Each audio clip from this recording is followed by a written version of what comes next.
This is from Emily Post's Etiquette, 1965, you say? We're going to talk about the blind date. The blind date is a peculiarly American variation of the formal introduction, which in this case is made indirectly and for the express purpose of arranging a date. It is sometimes arranged by a third person, such as Mrs. Town, who thinks that Gloria Gorgeous and Harry Handsome would enjoy each other's company. She first makes sure that Harry would be interested in calling Gloria. Then she asks Gloria if she would like to meet an attractive man. Only after both parties have indicated they are willing to be so introduced should Mrs. Town give Gloria's telephone number to Harry. The date may also be arranged by a girl who is asked for a date by a boy she does not know well or does not wish to go out with alone. She might, what? She might say, Jane Ratsey is spending the night with me, so I would love to go out with you if you have a friend who would like to take her out, and we'll make it a foursome. Most will opt for the Miss Town option, who the matchmaker, as we all understood it. Yeah, the idea that I don't want to go out with this guy alone, so I'm going to, like, if you don't want to go out with somebody alone, that, like, feels like a big red flag. But, hey, what do I know? Well, there's a Seinfeld episode about the importance of the double date. It's a buffer to allow the date to see you being funny with your friends. It's a window into. Yeah. The most frequent type of blind date, however, occurs when a host or hostess arranges a date for his or her overnight guest. A girl may call a good friend and say, Tom, Sally, who was my roommate at college, is spending the weekend with me, and I think you would like her. So how about taking her to a movie with Jim and me on a Saturday night? Dates arranged in any of these ways should not be expected to result in anything more than a pleasant evening. Now that is reasonable advice. Even close friends do not always agree on whom they like or dislike, and while Cindy may think Charlie is divine, her friend Jane may well be bored to death in his company.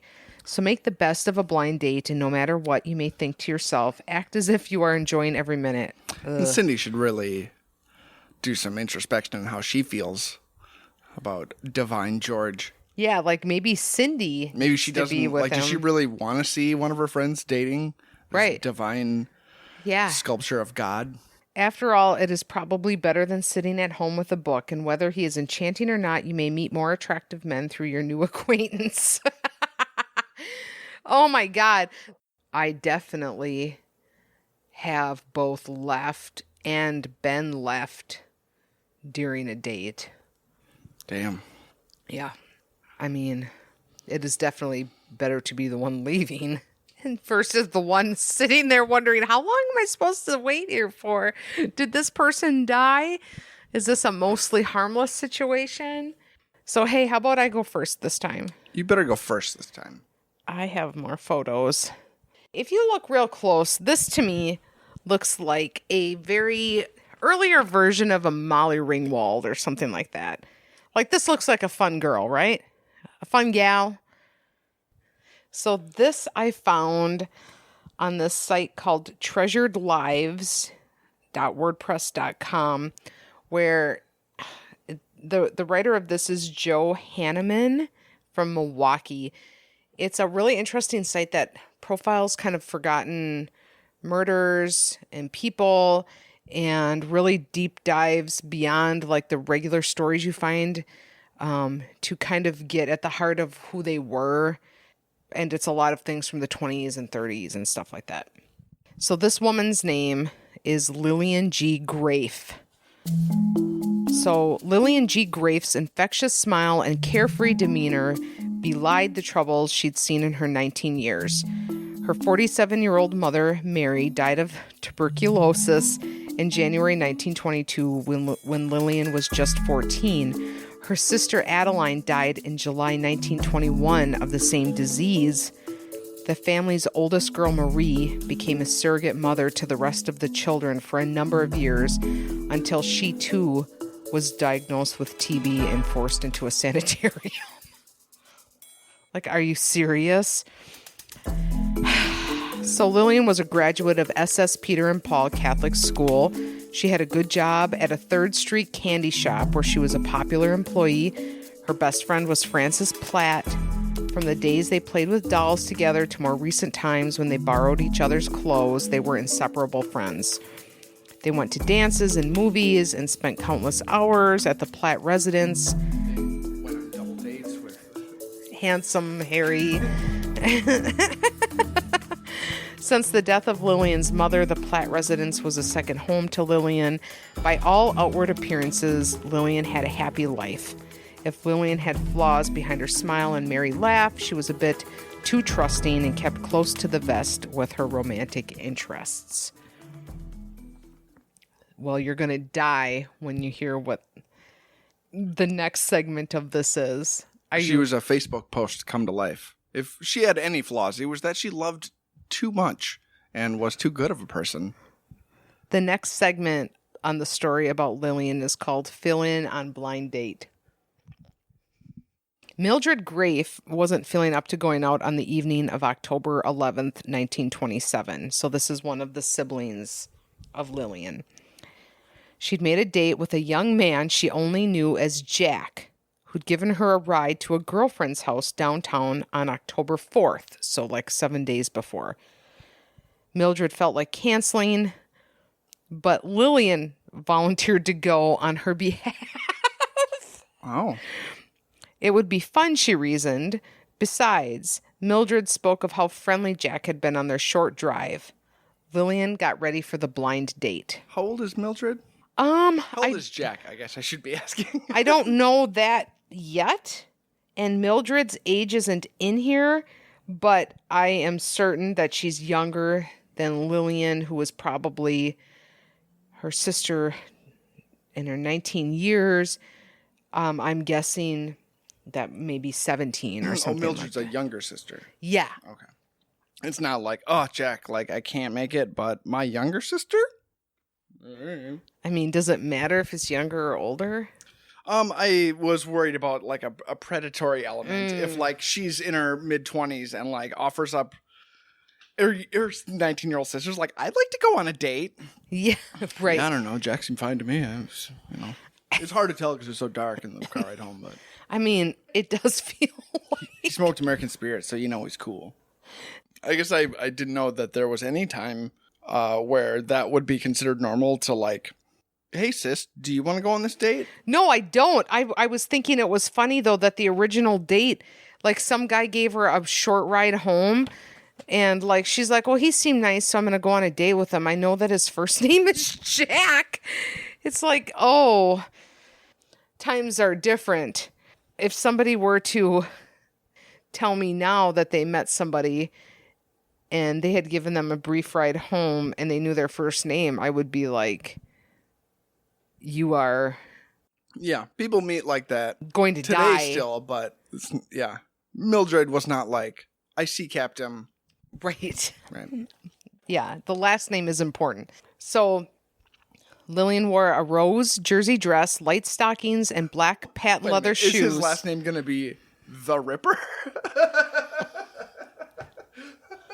Oh my God.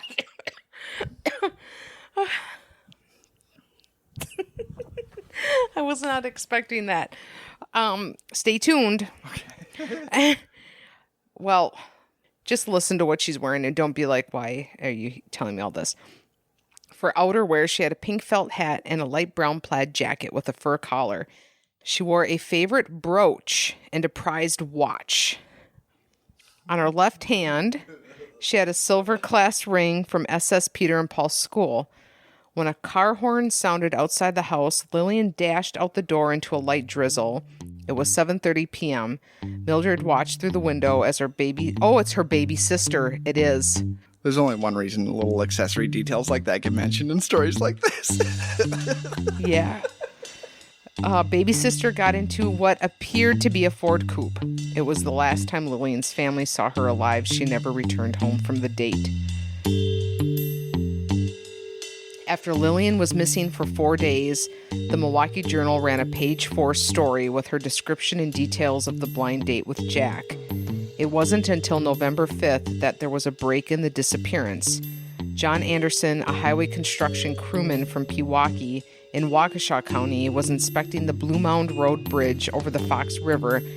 He spotted a woman's body snagged on wires from a collapsed barbed wire fence at the river's edge. It was Lillian. It was evident to police who responded that the young woman had been savagely beaten before being dumped into the river. So here is a news story from the family having to identify... just a second. Hey, Jim, look. Is that a pale blue overcoat with a fur collar? So that's the siblings. Fresh from sad task of identifying their dead. So that's from a news story after her body was found. Where, what, was this her up in the corner, like yeah, off the bridge? It looks pretty cool. I mean, cool. It's informative, and it's a drawing of a bridge. I would guess she was thrown off the bridge because it's just over it, down in some posts with barbed wire. Yeah. So there's this pathologist from Milwaukee County that gets involved. His name is Dr. Edward Miloslavich, and he found that Lillian was strangled to death with her own scarf. She had been beaten in the head with a metal bar, causing 4 skull fractures. Broken fingers, bruises, and scratches showed she tried valiantly to fend off the attack. Her lungs were dry, so she was dead when dumped into the river.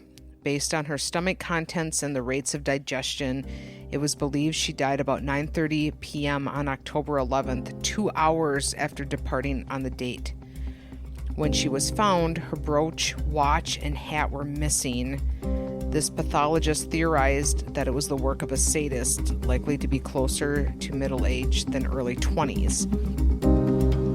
So, this is going to be quite a journey. You're only at the beginning, and I hope you're ready for this. Here is, just so you can see, here's the pathologist, okay?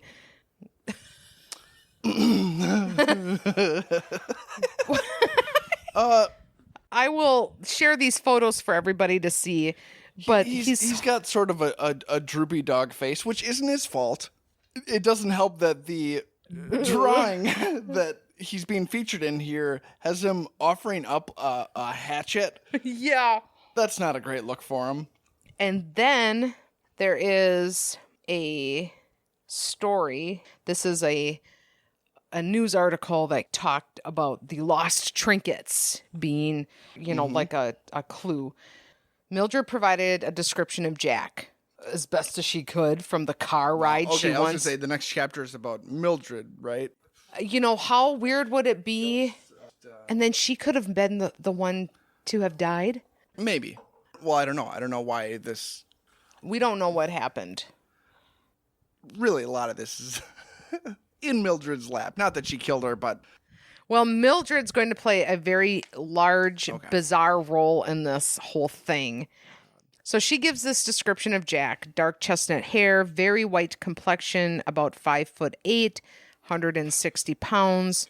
Fuckable. Right? I mean, she was going to go on a date. She was in a car with him for a few minutes and was like...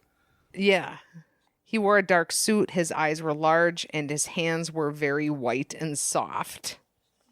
That part is not fuckable. Like... You've long said you won't fuck a soft-handed man. Long said it. Yeah. You better be careful on bridges if you're with a soft-handed man. That's what I always say. Thus began perhaps the largest manhunt in Wisconsin history.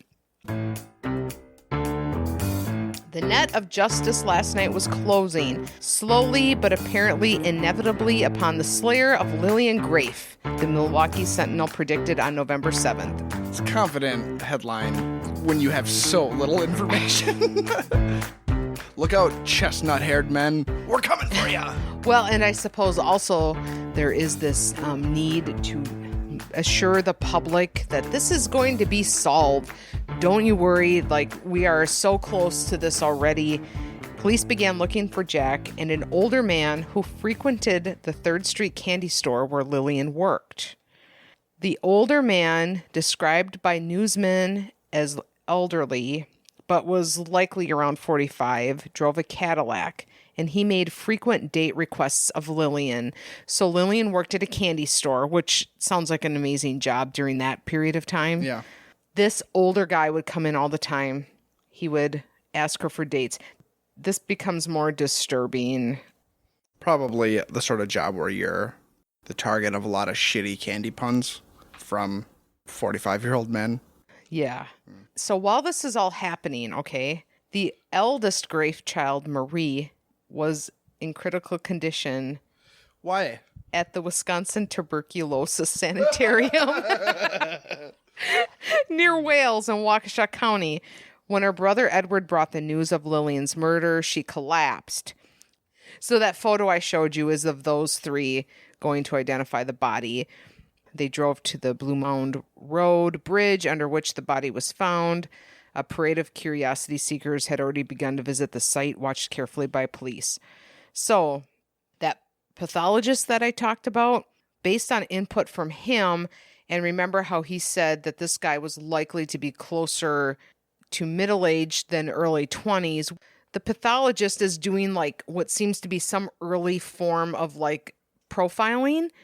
And Mildred's description is certainly not of the middle-aged guy who came to the candy store all the time, right?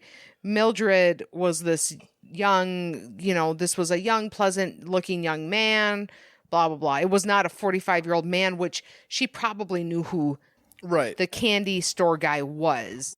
From my perspective here so far, like, these are unrelated. Jack was supposed to go on a date with a different sister, which would seem very unrelated to the guy who hangs around the candy shop where this girl works. Well, but then you have the pathologist saying this is the work of a sadist. This guy is middle-aged. This guy who came to the candy store, they dub him Cadillac Daddy. He often visited the candy shop where Lillian was a clerk. The man usually selected a cigar, then stood and chatted a while to ensure that Lillian would wait on him. He spoke of his fishing expeditions to Michigan, his planned hunting trip for that fall. On at least 2 occasions, Lillian accompanied him for a ride in his Cadillac.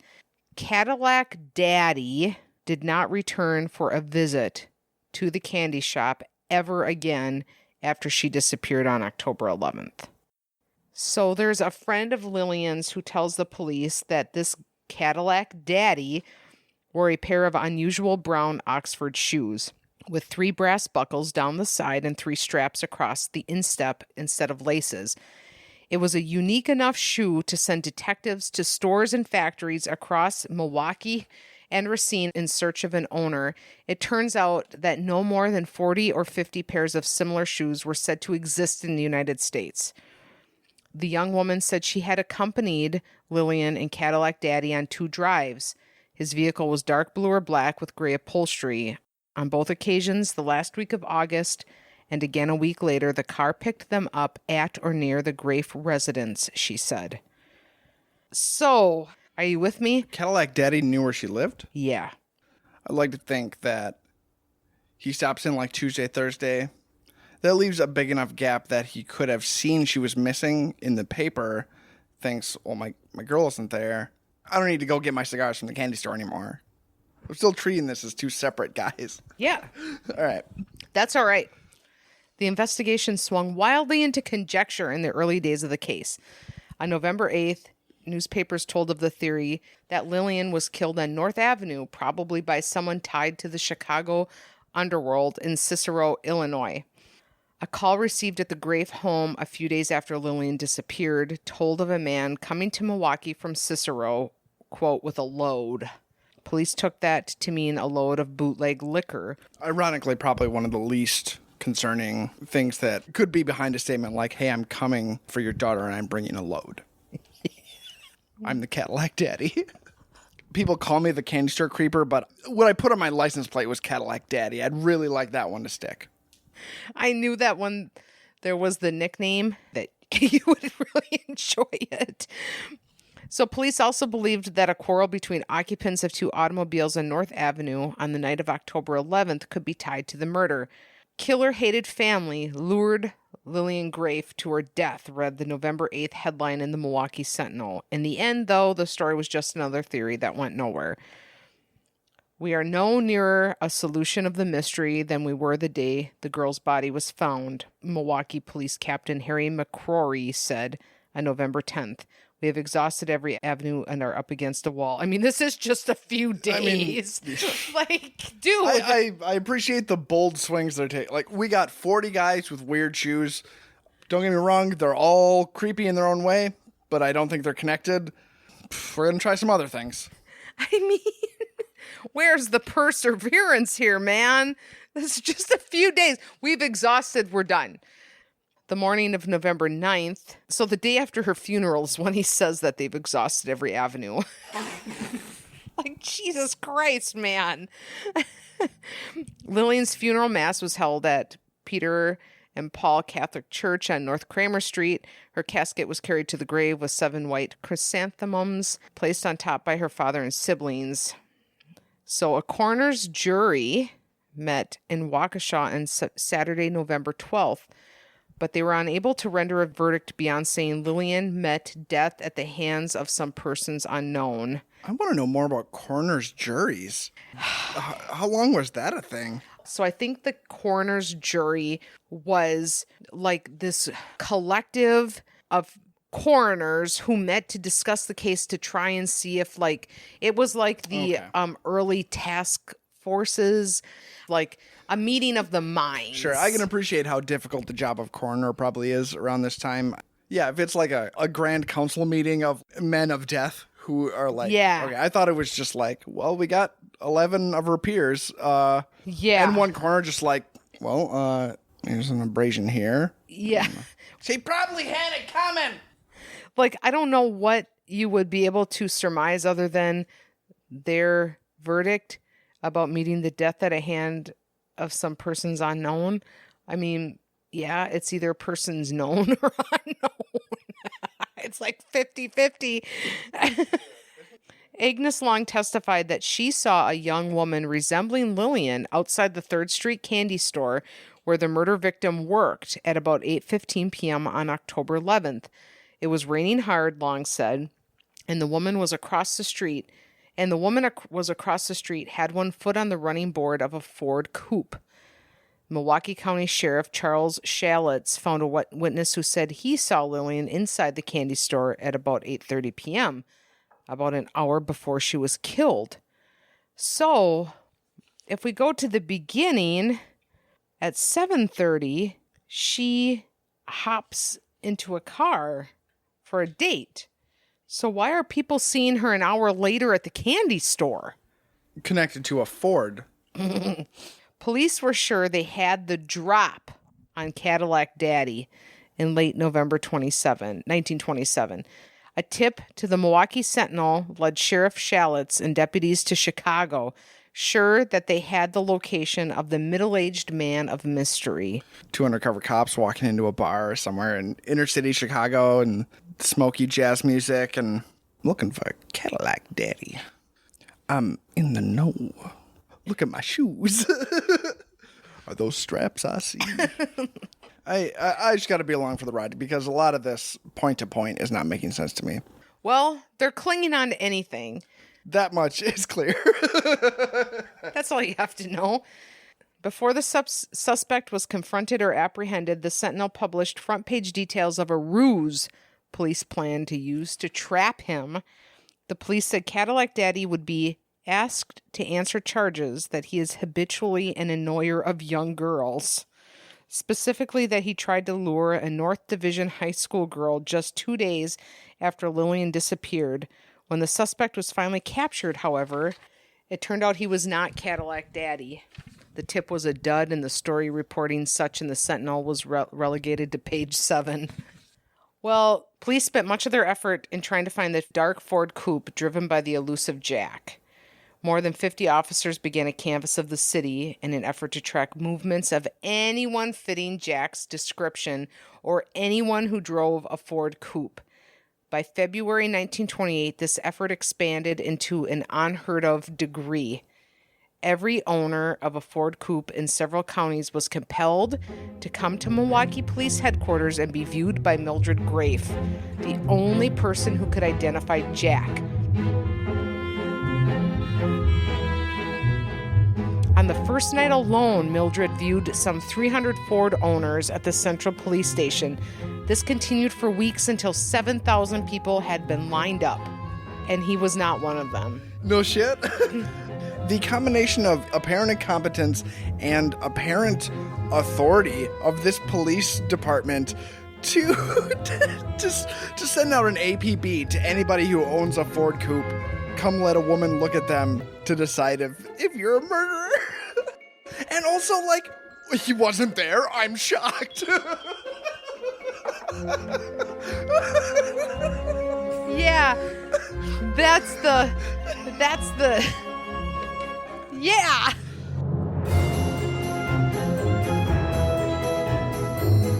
I mean, there have been efforts like this before. Ted Bundy had a gold VW. Now, of course, you could look up databases at that point, you know, but the part where the murderer would come with his... Why would that happen? Why would anybody come? I suppose it was a way to clear your name if you're driving a car like that. By the way, we skipped over something that I guess isn't relevant to the story, but the police's plan when they went to Chicago was to find Cadillac Daddy and interrogate him with the question, hey, are you harassing young women? An annoyer. As if the nickname Cadillac Daddy didn't already make that clear. But then the Geraldo Rivera of this age printed the story like, police plan to ask Cadillac Daddy if he creeps on young girls. Yeah. Print it, boys. So many missteps. Yeah. Another spectacular murder case crossed paths with the Grafe investigation. The brutal killing of Emma Greenwald near Dousman, Wisconsin on November 8th, 1927 was originally thought the work of the same man or men who murdered Grafe. However, Greenwald's husband shortly confessed to hiring a man to strangle his wife. Arthur Betzold, dubbed, quote, the choker, during the trial, was paid just $3 for the crime by Alvin Greenwald. Once Betzold was at the Waupun prison, he calls Sheriff Shalitz and says he loaned his Ford coupe to a former Milwaukee bus driver so he could take Lillian for a ride on October 11th. Now living in St. Paul, Minnesota, the man was arrested, but shortly proved to police he had nothing to do with the Grafe killing. Who loaned the car? The choker? Yeah. The choker. The choker loaned the car. hired man. The hired man. The $3 choker. He, in an unrelated killing, loaned his car to a bus driver because the bus driver was going on a date with a now murdered girl. So he could take Lillian for a ride on October 11th. I mean, the only thing that could complete this is if Cadillac Daddy comes back into the picture somehow, tosses a cigar butt into the end of the story. The sheriff then hauled in a chop suey salesman from Detroit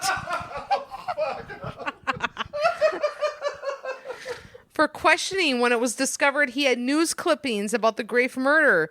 He said he was an acquaintance of Catherine Packard, who worked with Lillian at the candy store. She sent him the news clippings, he said. In August 1928, Milwaukee police rookie Benjamin Eckert was questioned about his brag to friends that for $10,000 he could name Grafe's killer for police. Eckert was already in jail, charged with shooting and bashing in the head of his girlfriend. At the time of Lillian's murder, Eckert worked in an automotive garage at 24th Street and Lisbon Avenue, not far from the Grafe home. He was known to drive one of the garage owner's Ford coupes. This is fucking... He had a reputation for picking up girls on North Avenue. Eckert told the police that he had nothing to do with Lillian's death. He was simply bragging to friends. He smugly predicted he would not go to prison for Hertigan's death. However, when a jury in October 1928 took less than 20 minutes to convict him of killing his girlfriend, he cried like a baby. The Grafe murder case was quickly growing cold. The Sentinel dubbed the Grafe killing the most puzzling crime in Milwaukee history. More than 2 years went by with no major leads. Then, in February 1931, a suspected triple bigamist made major headlines as the next suspect in Lillian's death. Jack Glenn Schoen Goodwin was taken by police to the Meredale Sanatorium in Wauwatosa, so Mildred Grafe Skubal, now married, and a tuberculosis patient. I can't. I mean, God bless James Skubal for marrying into the tuberculosis family. It's like, oh, she has her days. It's weird that we just sent him to Kansas. Like, it seems so contagious and so deadly. Oh, half the people just have tuberculosis back then, and Yeah. Well, the idea was the climate. it's the dry air. Yes. So we've got a guy who's a suspected triple bigamist. His name what's is a bigamist? having more than one wife. A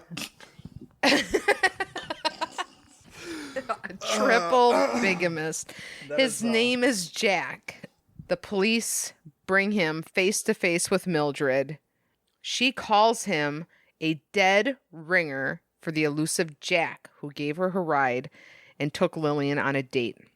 The self-assured suspect merely smiled and said, "I never knew Lillian. I never saw you before, but if I had known you, and if I had taken one ride with you, I can assure you that we would have taken many more." standard triple bigamist. Police start tracking the life of this guy who was wanted in Kansas City and Salt Lake as a possible bigamist. It turned out he was also married in Milwaukee to a woman named Marie Siegel. He was the first of thousands of suspects that Mildred thought resembled Jack. I'm so sorry. He was nothing but smiles anytime the murder was discussed. "Why should I want to kill any girl?" he asked detectives. "I can knock them dead without killing them." This has turned from a murder mystery to like a Wes Anderson movie. "I can knock them dead without killing them." Mildred, the tuberculosis suffering, almost murdered date from years ago, is now like, he did it. Me? I'm a triple bigamist. That's an octomist for those of you keeping track at home. That's not even the end of this quote. "Why should I want to kill any girl?" he asked detectives. "I can knock them dead without killing them. At least that's what seems to be the problem right now. Too many women." Goodwin's nauseating bravado aside, he was cleared within a day. Mildred could not conclusively say he was Jack. It turns out he was in Kansas City at the time of the murder, so the biggest lead in more than 3 years fizzled out. Dead to rights, she said. I've got an engagement ring in my pocket. What are you doing after you get out of here? Police were still working active leads as late as 1938, but the case of Lillian Grafe remains unsolved. It continued to take its toll on the Grafe family. The father, Fred, turned to alcohol.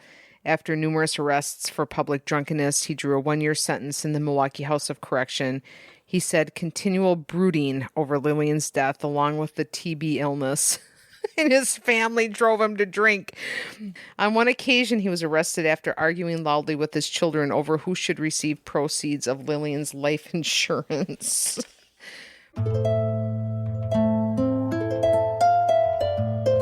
Police chased every lead for more than 10 years, but ended up no closer to a solution than on day one in November 1927. They really didn't know if Lillian stayed with Jack the entire evening, or if she went off with Cadillac Daddy, or someone else entirely. Perhaps she and Jack were both murdered, although no evidence came forth to suggest this. Her strangulation, sexual assault, and severe beating were similar to the killings of Helen Lane, Julie Twardowski, Joyce Roberts, Edna Mueller, and May Doe between 1924 and 1937. Like the case of Lillian Grafe, those murders were also never solved.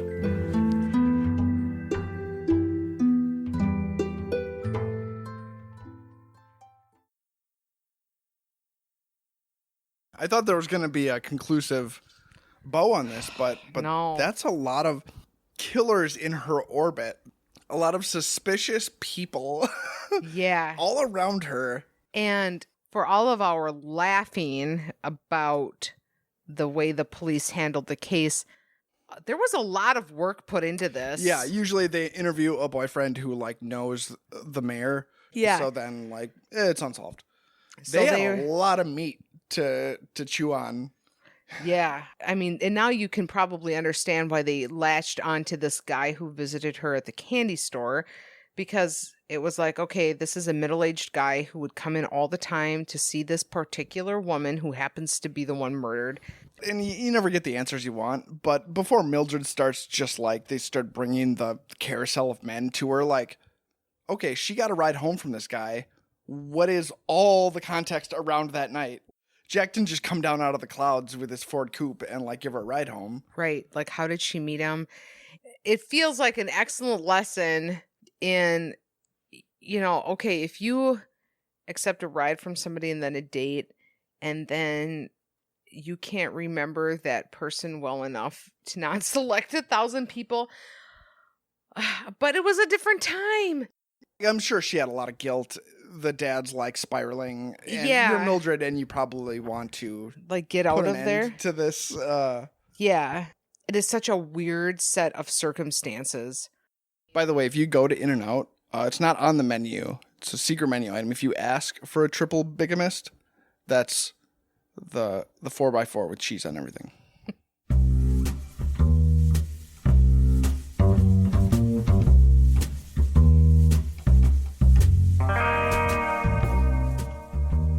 This is a short one. And it has to do with weird Wisconsin cultural traditions bleeding into law. And this was sent to us by David. David Bauer sent us this. Cool. Thanks, David. The title of the article he sent is called Murder in the Name of Honor. That's a Rage Against the Machine song. On August 31st, 1928, a husband returned home unexpectedly to find his wife in bed with a male house guest. He shot them both, killing the woman and critically injuring the lodger. The shooter, Lewis Marvin Payne, a Georgia mill worker, had moved his family to Milwaukee a month before the shooting. Payne proclaimed his innocence under a, quote, the unwritten law, meaning he felt his actions were justified because the victims violated the sanctity of his marriage. In this, Payne had an unlikely ally. The father of the wife traveled from Athens, Georgia to appeal for her killer's freedom. The father, Shuff Hicks Parker, told reporters the fatal shooting of his daughter Frances was within any husband's right, given the circumstances. Wow. A Milwaukee Sentinel reporter witnessed the meeting between the dead woman's father and the killer. Quote, the two Southerners meeting attested their sincere affection. They gripped hands silently. Tears welled in Payne's eyes, but Parker hastened to drawl. Quote, you done just right, Marvin. I'm with you. The sister of the deceased, also a resident of Athens, Georgia, sent Payne a letter stating neither she nor the late woman's mother placed any blame on him, closing by echoing her father's remark, you did just right. Okay. The Southerners felt that this about wrapped it up. Authorities disagreed and charged Payne with first-degree murder. Yeah, I like how they're like, well, we're cool with it. I don't know what the problem is. I mean, if a family is cool with the murder of another family member, then there's no need for the police to be involved. This is the unwritten rule. Right. That's the unwritten rule behind the unwritten rule, is that if the family doesn't care that you're dead. Right. A panel of 12 men, Payne had instructed his attorney to dismiss all women during the jury selection process, would decide if the unwritten law trumped Wisconsin's statutes. That was a smart move, I guess. Fellas, we've all been there. Lewis Marvin Payne grew up poor and illiterate. He never attended school. His father died when he was 9. A year later, the boy went to work in the cotton mills of Georgia. He served in the U.S. Army during World War I, and then afterwards he married Frances. The couple had 3 children. It was a troubled marriage. At one point, Frances abandoned her family to live with another man. She returned, only to leave a second time. Feeling as though his life had hit rock bottom, Payne turned to his faith. So why didn't he kill those other guys? It wasn't in his bed. It's Right. different. Yeah. This is God's bed. His bed. Unwritten rule! Unwritten rule! It hurts. Payne testified at his trial, quote, "The whole world looked like it was against me, and I got into this religious work to do good for others. I took her back. She promised that she would stay true to me," he said. "I took her back. Fool me once, shame on me. Shame on you. Whatever. Fool me twice, shame on me. Fool me 3 times." Shame on God. The unwritten rule comes into play. Oh. God will back me up on this. "I took her back because I loved her, and I wanted the children to have a mother's love and care." And I didn't want to be alone with children. I'll just rewrite that. The reunited family moved to Milwaukee. Payne found work soliciting funds for an obscure charitable organization called The Luke and Bill Foundation. Sorry. It was called the Samaritan Army. Okay, that's pretty good too. It's the B movie We're Transformers. good people everywhere. I'm a Samaritan. You're a Samaritan. Give $1. So he worked for these guys. He struggled to support his family on a percentage of the donations he collected. Payne testified that he made every effort to please his wife. It's going to get weird. I'm not saying you're going to take his side by the end. I mean, I've already decided that this is weird because they moved and in a month's time they had a house guest. What happens here? Well, a socialite like this. Payne testified he made every effort to please his wife.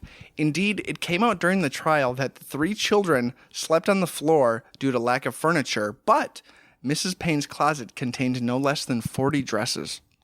Okay. The basement flat on Hanover Street was a crowded dwelling. In addition to the couple and their 3 young boys, the occupants included Mrs. Payne's brother. They also took in a family friend from Georgia, Fate Palfrey, as a boarder, along with Palfrey's nephew. Was Fate a woman or a man?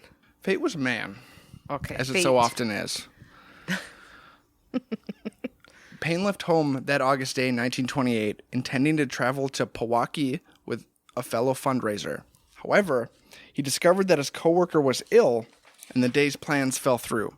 Payne returned home to find his children playing outside, and his wife in bed with Fate Palfrey.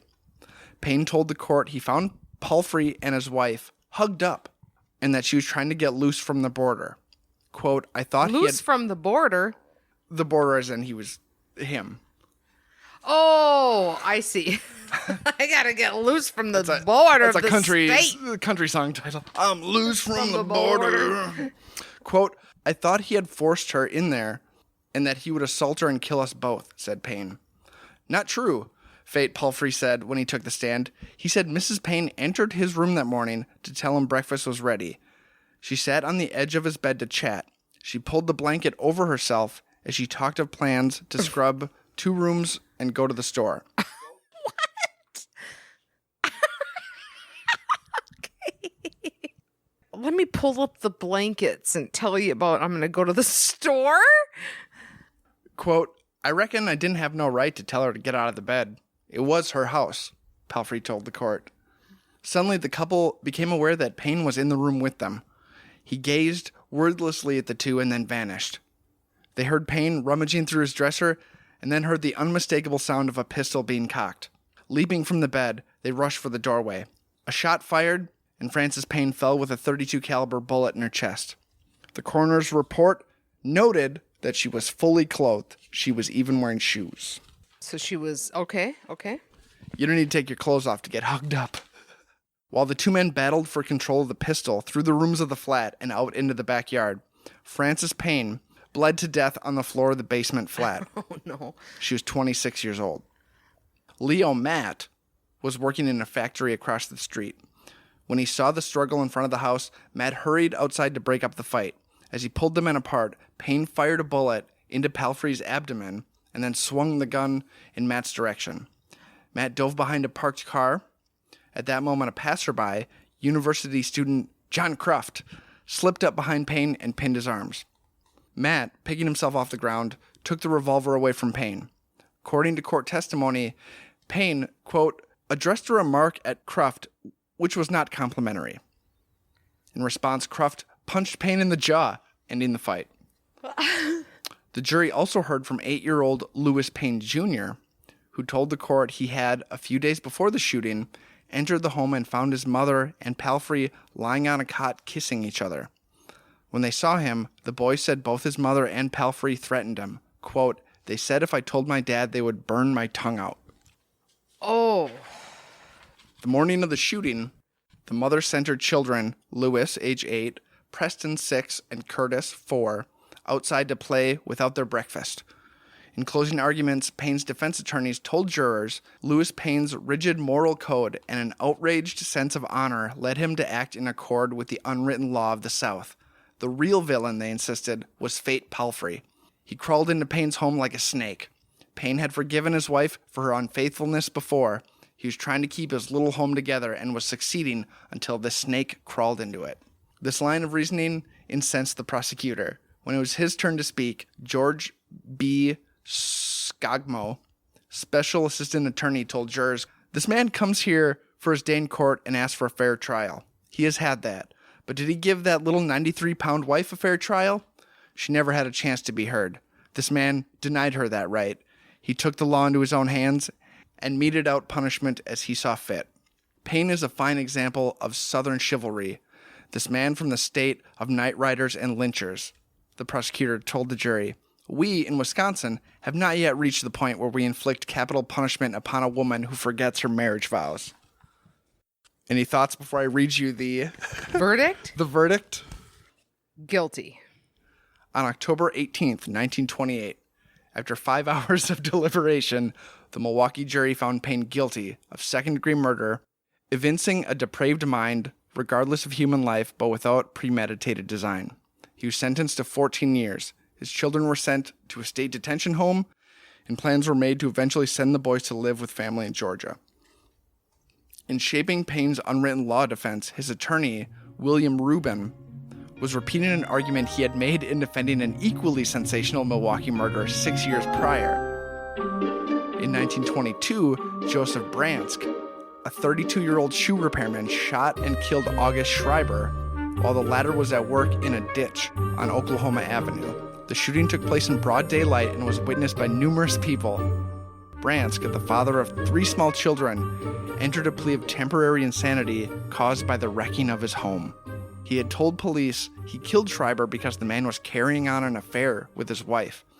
He had even complained to the district attorney, but no action was taken since he was unable to prove an offense had been committed. After several months, Bransk tracked down Schreiber and shot him repeatedly. This is back in the day when you could go to the district attorney when your wife cheated on you. Yeah. The unwritten law defense was used at his murder trial, a move that attracted wide notoriety at the time. Bransk was convicted of a lesser offense, served 1 year, and returned home. Perhaps there was an unstated sympathy for these self-proclaimed upholders of unwritten law because Lewis Marvin Payne also served a short sentence. He was paroled at Christmas 1933, having served just 5 years of his 14-year sentence. However, Payne did not remain a free man for long. He met a woman, Mrs. Helfrich, who was in the midst of divorcing her husband. Enraged when she rejected his advances, Payne stabbed Mrs. Helfrich and then turned the knife on himself. Both recovered from the injuries, and Payne returned to Waupun State Penitentiary to serve the remainder of his sentence.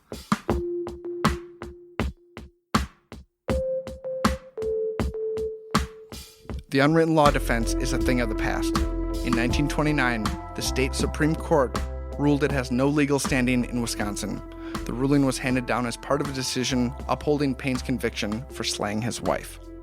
I mean, kudos to Wisconsin, but it keeps being referenced as the unwritten law of the South. So I'm guessing this happened a lot in the South. Yeah. Wow. It is a bold thing to do if you're, Hi, Lewis, I'm your defense attorney.